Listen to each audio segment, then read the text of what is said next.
ஆக்சுவலாக மெசேஞ்சரில் மெசேஜ் போட்டிருந்தாரு. நான் உங்கள் இதெல்லாம் ஃபாலோ பண்ணுறேன், இந்த கதைப்பமாக கூட்டமாக நீங்கள் நடக்கும்போது சொல்லுங்கள், நான் வர்றேன்னு சொன்னார். சரி தம்பி, அது நடக்கும்போது சொல்கிறேன் அப்படின்னு சொல்லியிருக்கேன். நீங்கள் நடக்கும்போது சொல்கிறேன். ஓகேயா? அவர் ஒரு கதை அனுப்பி நீங்கள் இதை வாசித்து சொல்லுங்கள், நீங்கள் இது பேசுங்க அப்படின்னாரு. ரொம்ப நாளாக படிக்காமல் வந்து இப்போ தான் படித்தேன். நல்ல கதை. கேசம் அப்படின்னு நரன் ஒருத்தர் எழுதியிருக்கிறாரு. புகழ்பெற்ற இல்லை அமீர் அப்பாஸ்ன்னு ஒருத்தர். அவர் இங்கே இருக்கிற துபாய்க்காரர். அவர் நம்ம செயல்பாடுகளை கவனிப்பார்கள. நிறைய பேர் கேட்கிறாங்க. அவர் வந்து சொல்லி நீங்கள் இந்த கதையை பேசுங்க அப்படின்னாரு. கேசம் நரன் எழுந்து அவர் பெரிய எழுத்தாளர் போல. கதை நல்லா இருந்து வித்தியாசமாக இருந்துச்சு.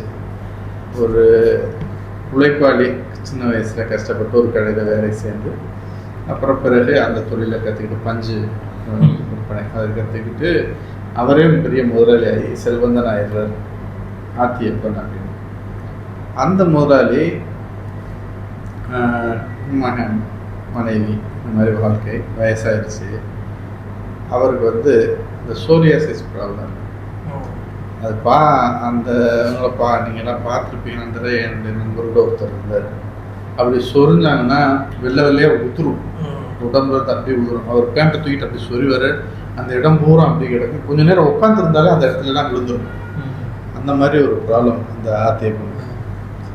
அந்த 60 வயசுக்கிட்ட அந்த மனுஷனுக்கு வந்துடுது. மனைவி கணபதி அம்மா, அவங்களுக்கு ஒரு 50 வயசு, மெனோபாஸ் டைம். திடீர்னு ஆத்தியப்பனுக்கு உடம்புல எறும்பெல்லாம் ஊடுற மாதிரி ஒரு உணர்வு, காமம் கூடுது அப்படிங்கிறத எழுதுறாரு. அப்படி சொல்கிறார். அந்த மாதிரி நேரத்தில் அப்படி வரும்போது மனைவியோட கூட்டிகிட்டு 10 ஆண்டுகளுக்கு மேலே ஆச்சு. அன்று ஒரு நாள் அப்படி சமைச்சிக்கிட்டு இருக்கும்போது இவருக்கு ஒரு மாதிரி ஆகுது. மனைவியை போய் பின்னாடி இன்னும் கொட்டி நிற்கும்போது அவங்களுக்கு கோவம் வந்துடுது. இங்கே வராதிங்கன்னு எத்தனை தடவை சொல்லியிருக்கேன். அடுப்படிக்குள்ள உங்கள் இது ஏதாவது உதிர்ந்து இந்த சாப்பாடு பாட்டில் விழுந்துச்சுன்னா என்ன ஆகுறது, போங்க அப்படின்றத அதை சொல்லி அவங்களுக்கு அதில் விருப்பம் இல்லைன்றத சொல்லி. ஏன்னா அவங்களுக்கு அந்த பீரியட் வந்து முற்றிலும் ஹார்மோனல் சேஞ்சஸ் நடந்துகிட்டு இருக்கு. வெறுத்து வெளியே தள்ளுறாங்க. இவரை பொறுத்த மட்டும் அவருடைய மனைவிட்ட தான் அவர் போகிறார். இந்த மாதிரி சொல்லிட்டாங்களே அப்படின்னு மனசு கொஞ்சம் போய் வெளில வந்து உட்கார்றாரு. அப்புறம் வேகமாக கிளம்பி வெளியே போவோம் அப்படி சட்டையை தூக்கி தோளில் போட்டு போகிறார். வேட்டியை மனசு கேட்டுட்டு போகிறவர். அப்புறம் இங்கே அந்த திரும்ப அவனுடைய குடோன், பஞ்சு குடோனுக்கே போய் அங்கே உட்கார்ந்துக்கிறார். எழுதியிருக்காங்க, கிராமத்துக்கு 1000 கதவு திறக்கும். முதுமையிலையும் அது திறக்கிறது பெரிய பொருள். அந்த மனுஷனால வெளியே சொல்ல முடியல, இந்த மாதிரி பிரச்சனை இருக்குது. அதோட கட்டிய மனைவி கூட ஒரு அருவறுப்பு அடைகிற மாதிரி உடலில் இந்த மாதிரி ஒரு பிரச்சனை இருக்குது அப்படின்றத அவர் அந்த இதோட போய் அந்த கிட்டங்கியில் குடோனில் பஞ்சு குடோனில் உட்காந்துடுறாரு. அதுக்கடுத்து பையன் வர்றாரு. பையன் தான் இப்போ தொழிலில் பார்த்துக்கிட்டு இருக்காரு. பையன் வர்றாரு. அப்பா நீங்கள் பேசாமல் இங்கேயே தங்கிக்கோங்க, வந்ததும் இங்கேயே தங்கிக்கோங்க, வீட்டுக்கு வர வேணாம். நீங்கள் பாட்டுக்கு எல்லா இடத்துலையும் நடக்கிறீங்க, உங்கள் உடம்புலேருந்து இப்படி உதவுது, பிள்ளைங்க எல்லாம் சாப்பிட்றது விளையாடுறது எல்லாம் இருக்குது அப்படின்னு அந்த பையன் வந்து நேரடியாகவே வீட்டுக்கு வர வேண்டாம், இங்கேயே தங்கிக்கோங்க அப்படின்னு சொல்லிடுறாரு. ஆத்தியப்பன் தன் மனைவி கணபதி அம்மாவை விட்டு மகன் கதிரேசன் விட்டு வீட்டில் அவருடைய கம்பெனியில் குடோனில் ஒரு இடத்துல ஒரு கட்டில் போட்டு உட்காந்துடுறாரு. சாப்பாடு கொண்டாந்து வைக்கிறாங்க. சாப்பிடாம சும்மா படுத்தே கிடக்கிறாரு. அதன் பிறகு அந்த குடும்பம் ஒரு முடிவு எடுக்குது. ஒரு பொண்ணு, ஒரு வேலைக்கு ஒரு பொண்ணை அவருடைய தங்கம் அப்படின்ற ஒரு பொண்ணு வந்து அங்கே வேலைக்கு வைக்கிறாங்க. அது ஒரு கிட்டத்தட்ட ஒரு இளம் பெண் தான். ரொம்ப சமுதாயத்தால் ரொம்ப நோகடிக்கப்பட்டு வறுமையால் இருக்கிற ஒரு பெண். அவங்க அந்த பெண்ணுக்கு இடுப்பு வரைக்கும் முடி கிடக்குது, கனத்த முடி. அந்த பெண் அவங்க வந்திருக்காங்க. எதுவும் பேசாமல் அந்த அம்மா வாசப்படியில் உட்காந்துக்கிட்டு மாலை பார்த்துக்கிட்டே இருக்குது. அப்புறமா இவருக்கு இது சமைச்சு கொடுக்கணுமா, சரிம்மான்னு செஞ்சிடுறாங்க. செய்து அவர் வந்து அந்த பொண்ணு வேலை பார்த்துட்டு இருக்கும்போது கிளம்பி வெளில போயிடுறாரு. கடை வீதி பக்கம் நடந்து போயிட்டு திரும்பி வந்து பார்க்குறாரு. வீடு அவர் தங்கியிருக்கிற இடம் பூரா பஞ்சு அங்கங்கே செதறி கிடந்த இடம். இத்தனை நாள் அப்படி இருந்த இடம் இப்போ தூய்மையாக இருக்குது. எல்லாத்தையும் சரி பண்ணி வச்சுட்டு இவருக்கு தேவையான சாப்பாடு செஞ்சு கொடுத்து பண்ணிட்டு.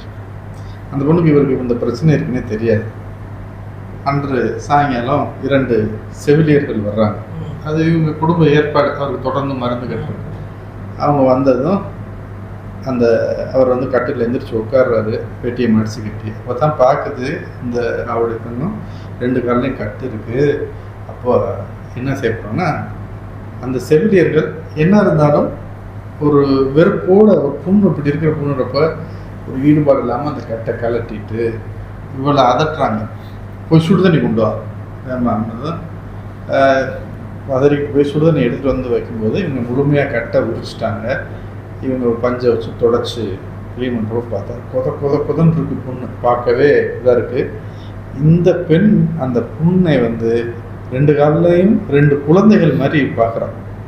இப்படி ஒரு மனுஷன் கஷ்டப்படுறாங்க, இப்படி மனுஷன் வேதப்படுறாங்க அப்படின்னு பார்த்துக்கிட்டு இருக்கிறா. அவங்க வந்து அவங்கள பொறுத்த மட்டும் ஒரு புண்ணுள்ள ஒரு நோயாளி வேகமாக கழுவிட்டு களிம்பை தடவிட்டு வேகமாக கட்டுறாங்க. கட்டும்போது இப்போ பதறா, ஏன் இப்படி இறுக்கமாக கட்டுறீங்க, ஏன்னா மூச்சு முட்டுமே குழந்தைகளுக்குன்ற மாதிரி பதறா. சொல்லலை இதெல்லாம். இப்போ மன ஓட்டமாக எழுத்தாளர் காட்டுறாரு. அப்போ அவங்க கட்டிட்டு போயிடுறாங்க. அவர் ஒரு 5 ரூபா எடுத்து கொடுக்குறாரு. அவங்க செஞ்ச வேலைக்கு 5 ரூபா தானா அப்படின்ற வெறுப்பு அவங்க முகத்தில் தெரியுது. இது எந்த காலத்தில் நடைபெற்ற கதைன்றதுனால சொல்ல தெரியல. முதல் வருஷம் போட்டிருந்தாங்க எனக்கு சரியா, நான் அதை ஞாபகம் இல்லை. 5 ரூபான்ற பணம் வந்து மதிப்பு இல்லாமல் அவங்க தெரியும் வெறுத்துட்டு போகிறாங்க. போனதும் இவ முதல்ல பேசுகிறான், நான் கொஞ்சம் பார்க்கணும் அதை. இவருக்கு புரியலை, என்னத்தை பார்க்கணும் கேட்குறேன். தன்னை வந்து இதை பார்க்கக்கூடாது, மறைக்கணும், இது கிட்ட வரக்கூடாது, இவர் வரவே கூடாதுன்னு தான் எல்லாருமே ஒதுங்கிட்டு இருந்தாங்க. முதல்ல ஒருத்தி இதை பார்க்கணும்னு சொல்கிறாங்க. சரின்னா பார்த்துட்டு நம்ம காட்டுறாரு. பார்க்குறா, இல்லை இந்த அந்த கட்டெல்லாம் அவுத்து நான் இது பண்ணணும்.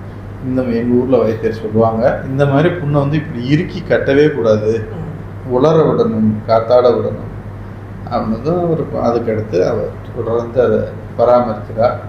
2 பேருக்கும் ஒரு இணைப்பு ஏற்படுது. அப்போ அவர் தொடர்ந்து இதை பராமரிக்க மருந்து கூட ஒரு வைத்தியர் வர்றார்.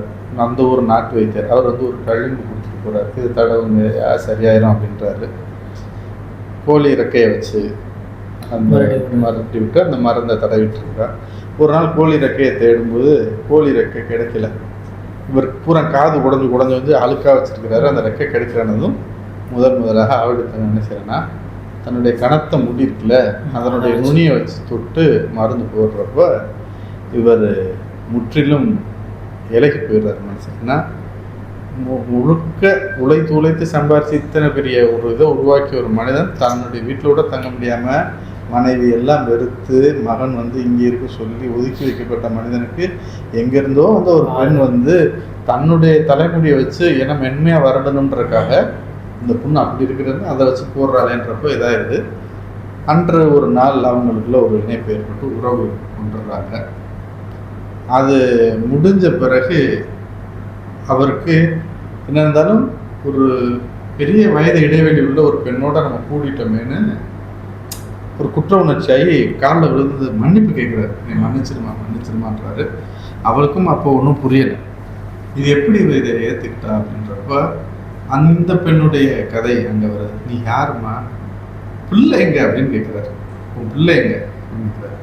ஏன் அந்த கேள்வி கேட்குறான்னா, அவருக்கு அவங்க இணைந்திருக்கும்போது அவருக்கு பால் ஊறியது அவருக்கு தெரியுது. பிள்ளை எங்கன்னு கேட்டதும் அப்போ தான் சொல்கிறேன், என் பிள்ளை இறந்து 3 மாதம் ஆச்சு. ஏன் என்னாச்சு? எங்கள் அப்பா ஒரு கட்டட வேலை பார்க்குறாரு, கூட வேலை பார்க்குற ஒருத்தருக்கு என்னை கட்டி கொடுத்தாரு. 2 பேரும் மாமனார் மாருமே 2 பேருமே சேர்ந்து தண்ணி அடிப்பாங்க. கொஞ்ச நாள் முன்னாடி அப்பா செத்து போயிட்டாரு. என் புருஷன் கொஞ்ச நாள் கழிச்சு செத்து போயிட்டான். எனக்கு பிள்ளை பிறக்கிறப்ப மாசமாக இருக்கப்போ கூட ஒருத்தவங்க சொந்தக்காரங்க தான் கொண்டு போய் ஒரு ஹாஸ்பிட்டலில் சேர்த்தாங்க. யாருமே இல்லை கவனிக்க. பிறந்து முடிஞ்ச பிறகு பிள்ளையை போட்டு படுக்க வைக்கிற கூட ஒரு துணி கிடையாது. அதில் தான் பிள்ளை படுத்துருந்துச்சு. குளிர் இந்த இதில் குத்த கூட துணி இல்லாதனால பிறந்த குழந்தை இறந்து போச்சு. இறந்து போன பிறகு அதை அடக்கம் பண்ண கூட எனக்கு ஒன்றும் வழி தெரியல, யாருன்னு தெரிஞ்சவங்க இல்லை. அப்போது அங்கே இருக்க கம்பவுண்டர் 12 ரூபா கேட்டான். 12 ரூபா கேட்டான். வேறு வழியும் இல்லை, எனக்கு ஆளும் இல்லை, என்ன செய்யறதுன்னு தெரியாதப்போ அவன்கிட்ட 12 ரூபாய் கொடுத்துட்டு பிள்ளையை கொடுத்துட்டேன். அவன் வேகமாக கிளம்புன்னு பஸ் ஏற்றி அனுப்பி விட்டான். பஸ்ஸு கிளம்பி நான் போகும்போது பார்க்குறேன், அந்த கம்பவுண்டர் சரிய பேப்பரில் ஒன்று சுற்றி ஒரு குப்பை தொட்டியில் வீசி எறிஞ்சான். அந்த வீசி எறிகிறத பார்த்துட்டு ஒரு 2 நாய் ஓடுச்சு. என்னால் அந்த பஸ்ஸிலேருந்து போகாத சீன் நாயை தூரத்துலேருந்து விரட்டத்தான் முடிஞ்சே தவிர வேறு எதுவும் என்னால் செய்ய முடியல. அதோடு வந்துட்டேன். அதுக்கப்புறம் எனக்கு தெரிஞ்சவங்க ஒரு இதில் ஒருத்தர் படைக்கலம் கொடுத்து ஒரு இடத்துல வேலைக்கு தங்க வச்சுருந்தார். அவரும் ஒரு நாள் வந்து தண்ணியை குடிச்சிட்டு வந்து பல முறை என்னை இது பண்ணிட்டார். அதில் ரொம்ப மனசு உடைஞ்சு போயிருப்பேன். இந்த மாதிரி ஒரு வேலை கிடச்சி நான் இங்கே வந்தேன் அப்படின்னு தன்னுடைய கதையை பூரா சொல்லி முடிக்கும். அவருக்கு இன்னுமே குற்ற உணர்ச்சி. ஏன்னா கடைசியாக அந்த பல முறைன்னு சொன்னவர் வந்து என்னுடைய அப்பா வயது ஒத்தவர் அப்படின்னு சொன்னப்போ இவர் ரொம்ப இன்னும் குற்ற உணர்ச்சியாகி நடுங்கிறார், மன்னிச்சிருமா அப்படின்ட்டு. இல்லை அப்படின்ட்டு அந்த பொண்ணு உண்மையிலேயே இவர் இவ்வளோ கஷ்டப்படுறாருன்றப்ப ரொம்ப அது வந்து காமன்றதை விட ஒரு ரொம்ப இரக்கம் மேலிட்டுருது அவர். இந்த ஒரு மனிதன் இவ்வளோ கஷ்டப்படுறானே தன்னுடைய உடல் இறையை வச்சுன்னு இரக்கம்தான் இந்த இதாக காட்டுறாங்க இந்த கதையில். அதுக்கப்புறம் முதல் முறையாக அவங்க இது பண்ணுறப்ப எழுத்தாளர் ஒரு வார்த்தை எழுதியிருக்கிறாரு. அவர் உடல் எடையே குறைந்தது போல உணர்ந்தார். ஏன்னா இத்தனை ஆண்டு காலம் கழித்து ஒரு பெண்ணோட இந்த உடல் இடை குறைந்த அதுக்கப்புறம் பல முறை அவர் இடை குறைந்ததாக உணர்ந்தார் அப்படின்னு சொல்கிறார். இது நடந்துகிட்டே இருக்குது. ஒரு நாள் ஆத்தியப்பன் கட்டிலில் படுத்துருக்கிறாரு. வெளி நல்லாங்க விருது படுத்திருந்தவர் அப்படியே இறந்து போயிடுறாரு. இறந்து போனதும் எல்லோரும் விஷயம் தெரிஞ்சு வர்றாங்க. வந்து இவருக்கு எல்லாம் பண்ணணும்னப்போ அவருக்கு நல்லா குளிப்பாட்டணும் அப்படின்னு இந்த பொண்ணு சொல்கிறா. சொன்ன பிறகு அவங்களும் மனைவி மக்கள்லாம் என்ன சொல்கிறாங்க, சரி அப்போ நீயே செய்கிறாங்க. இவளே அவருக்கு எல்லாமே செஞ்சு அவருடைய இது முடிஞ்சதுக்கப்புறம் இப்படி இவரை பார்த்துக்கிட்டாலே இவரை விட வேணான்ட்டு அந்த அம்மா வந்து நீ எங்கள் வீட்டுக்கே வந்து இருந்துரு அப்படின்னு சொல்லுது. அவர் வந்து நான் எங்கேயும் வரல, நீங்கள் அனுமதிச்சிங்கன்னா நான் இந்த கிட்டங்கிலே இருந்து இங்கே ஏதாவது வேலை பார்த்து சமைச்சு சாப்பிட்டுட்டு இருந்துக்கிறேன் சரின்னு விட்டுறாங்க. பின்பு ஒரு நாள் அவளுக்கும் டைஃபாய்டு வந்து தலைமுடியெல்லாம் பொட்டி போய் அவளும் இறந்து போயிடுறதா கதை முடிஞ்சிடுது. இந்த கதையில் இதுதான் கதை. ஆனால் இதிலேருந்து எடுத்துக்க வேண்டிய செய்திகள் வந்து நிறையா. உழைத்த மனிதன், முதிய மனிதன், காமத்திற்கு 1000 கதவு இருக்குது. ஆனால் அது முதுமையிலும் வர உத்தரப்பது தான் கொடுமை அப்படின்ற அந்த மனிதனை பற்றிய ஒரு இந்த பக்கம் சமுதாயத்தால் வஞ்சிக்கப்பட்ட ஒரு பெண்.